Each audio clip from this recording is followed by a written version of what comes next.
உங்களுடைய குடும்பத்தில் தீராத துன்பங்கள், கஷ்டங்கள், எதிரியால் தொல்லை, வீட்டில் வறுமை, இப்படி எந்த பிரச்சனை இருந்தாலும் சரி, அல்லது வீட்டில் இருக்கும் பெண்களுக்கோ ஆண் பிள்ளைக்கோ திருமணம் நடக்காமல் இருந்தாலும் சரி, குழந்தை பாக்கியம் வேண்டும் என்றாலும் சரி, நோய் நொடி தீர வேண்டும் என்றாலும் சரி, சுபகாரிய தடைகள் விலகவும் இந்த வழிபாட்டை நீங்கள் மேற்கொள்ளலாம். உங்கள் வீட்டில் வாராகியின் திருவுருவப்படம், சிலை எதுவுமே இல்லை என்றாலும் பரவாயில்லை. இன்று வெள்ளிக்கிழமை, வழக்கம் போல பூஜை அறையை பூஜைக்காக தயார் செய்து வைத்துக் கொள்ளுங்கள். விளக்கு ஏற்றி வைத்துவிட்டு உங்கள் கோரிக்கையை வாராகி அம்மனிடம் சொல்லுங்கள்.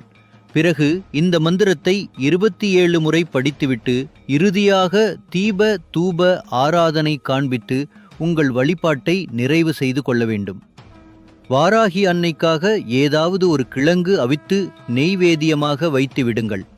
வழிபாட்டை முடித்துவிட்டு அந்த கிழங்கை வீட்டில் இருப்பவர்கள் அனைவரும் பிரசாதமாக சாப்பிடுங்கள்.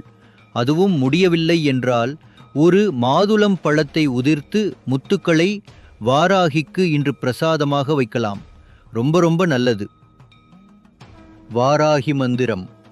பஞ்சபூத ரூபிணி பயங்கரி வாராகி, தஞ்சை நகர் உரைகின்ற சங்கரி வாராகி, நஞ்சுண்டவன் நாயகி நலம் தரும் தேவி வாராகி, தஞ்சம் என்று அடைந்தோம் தேவி வாராகி.